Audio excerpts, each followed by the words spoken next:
안녕하세요. 보통날의 안녕입니다. 응원해주시는 많은 분들도 계시지만 저에게 이제 그만하고 자기 인생 살라는 이야기를 남기는 분들도 계십니다. 물론 제가 너무 힘들까봐 걱정이 돼서 그런 말씀 하신다는 것 이해는 합니다. 저희 가족들도 모두 제가 이 소송에서 하루빨리 벗어나길 바라고 있으니 모두 같은 마음이라고 생각을 합니다. 걱정해주시고 응원해주셔서 정말 감사합니다. 많은 분들의 댓글 덕분에 제가 일상을 다시 살아갈 수 있게 되었다는 것을 잘 알고 있습니다. 제가 살게 해주셔서 정말 감사합니다. 이제 그만하라는 말에 대해서 저의 생각을 이야기하려고 합니다. 물론 저와 생각이 다른 분들도 분명히 계실 거라 생각을 합니다. 저의 생각을 강요하는 것은 아니고요. 제가 왜 이렇게 긴 소송을 하는지에 대한 저희 나름대로의 생각을 이야기해 보려고 합니다. 인생을 살면서 누구나 믿었던 사람에게 뒤통수를 맞는 일이 있을 거라고 생각을 합니다. 저는 이혼을 2번 했고요. 또 믿었던 사람에게 뒤통수를 아주 세게 맞아 1년이라는 시간을 숨어서 지내는 기간도 있었습니다. 저처럼 이혼이 아니더라도 믿었던 사람에게 돈을 빌려줬다거나 사기를 당하는 일들은 한 번쯤은 있는 것 같습니다.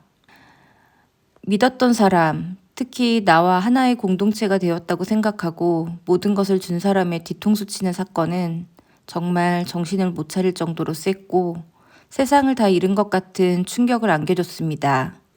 늘 가장 가까운 사람들이 이런 뒤통수를 날리곤 하죠. 영화에서는 눈눈 이의로 속 시원하게 응징을 해주는 스토리로 꾸며지지만 현실에서 우리는 돈도 잃고 사람도 잃으며 심지어는 사람에 대한 불신으로 정신이 나갈 정도로 힘들어합니다.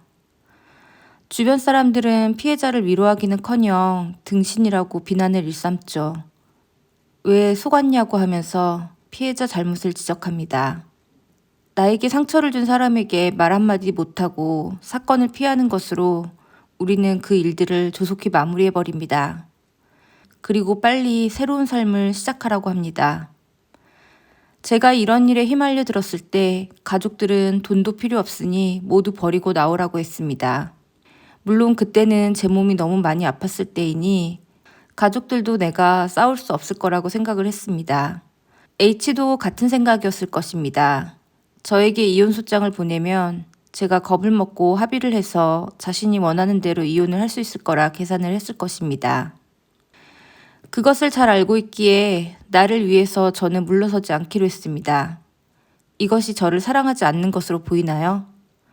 저는 나를 사랑하고 아끼기 때문에 나를 지키는 저만의 방법이라고 생각합니다.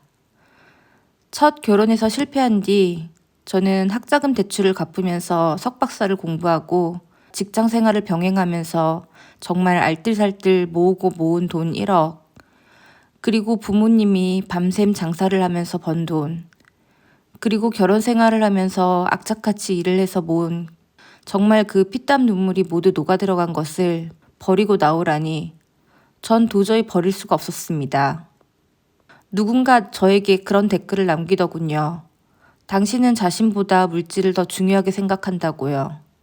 하지만 부모가 딸 편하게 살라고 새벽 장사까지 해서 한 푼 두 푼 모은 노력, 더 잘 살기 위해서 대출을 갚아가면서 학교를 다니고 직장까지 다니면서 모은 것들, 그것을 단순히 물질이라고만 말할 수 있을까요? 누군가에게는 쉽게 벌 수 있는 돈 몇 푼일지 몰라도 평범한 저에게는 정말 이를 악물고 살아온 눈에 보이는 결과물이었습니다. 다 버리고 다시 시작할 수도 있겠지요. 하지만 지킬 수 있다면 지키고 싶었습니다. 내가 사람을 잘못 만나서 일어난 사건은 모두 감내할 수 있지만 나와 부모님의 노력까지 모두 날려버리는 것만큼은 막고 싶었습니다. H가 집을 나가던 당시 저는 몸이 최악의 상태였습니다. 누워서 몸을 움직일 수조차 없었지만 머리로 생각은 했습니다. 내가 이제 어떻게 해야 되는지에 대해서. 저에게는 몸을 일으킬 수 있는 시간이 필요했습니다. 그때 더 글로리라는 드라마가 시즌2가 시작되었습니다. 사실 저는 시즌1은 너무 잔인해서 보기가 힘들었습니다. 복수를 해서 남는 것이 무엇인가에 대해서 저는 복수극을 보면서 매번 생각을 했습니다. 현실에서는 불가능한 일, 신이 대신 해주지 않으면 이뤄질 수 없는 일 정도로 생각을 했습니다. 하지만 김은숙 작가님은 더 글로리라는 제목을 통해 피해자들이 진정으로 원하는 것이 무엇인지에 대해서 정확하게 이야기를 했습니다. 피해자들은 영광을 되찾은 뒤에야 다시 원점으로 돌아가서 새로운 삶을 시작할 수 있다고 했습니다. 저는 이 말이 정말 맞다고 생각했습니다. 너가 입은 피해를 모두 잊고 다시 시작해 라고 주변에서 이야기한다고 그렇게 되지 않습니다. 피해자가 다시 시작할 수 있는 원점으로 가는 것은 피해자의 마음이 허락되어야지만이 가능합니다. 주변 사람들에게 이끌려 다시 시작한다고 해도 그 한은 마음속 깊이 자리 잡아 또 다른 상처로 발현될 뿐이죠. 저는 감히 용서라는 단어는 사용하지 못할 것 같습니다. 저는 마음이 넓고 깊지도 못할 뿐더러 저에게 맺혀 있는 한이 너무 깊어 저는 죽을 때까지 그들을 용서하지 못할 것 같습니다. 나에게 와서 빌라는 것은 용서를 하겠다는 의미가 아닙니다. 나와 내 부모의 노력을 밟고 일어선 주제에 내가 가장 비참하게 아파서 죽어갈 때 나를 죽으라고 방치하고 생활비를 끊으며 연이은 소송과 고소로 나를 벼랑 끝까지 몰아넣은 그 행동을 저는 절대 잊지 못합니다. 저를 능멸한 그들에게 와서 싹싹 빌라고 한 것은 진심 어린 사과를 받고 싶다는 것이고 그럼으로써 내가 다시 존중을 받게 되었음을 확인하고 싶을 뿐입니다. 사과를 한다고 해서 무조건 용서를 해야 하는 것은 아닙니다. 그들이 사과를 한다고 해서 바뀌는 것은 없습니다. 그러니 그들은 사과를 하지 않을 것입니다. 단순한 호기심에 섹스 몇 번 즐기고 연애질 하는 것이 법적으로 아무 문제가 되지 않는다고 해서 아무것도 아닌 것이 아닙니다. 그들은 나를 정서적으로 살해했고 내 가족들까지 모두 지옥 속으로 몰아넣었습니다.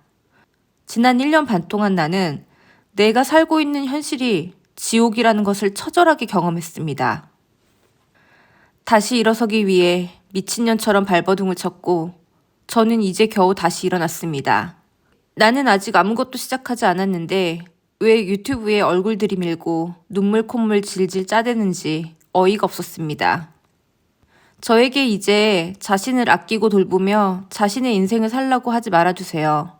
저는 지금 제 인생을 살고 있습니다. 해가 반짝이는 날도 나의 하루 중에 하나이고 비바람이 몰아치는 날도 그날은 나의 삶 중에 하루가 됩니다.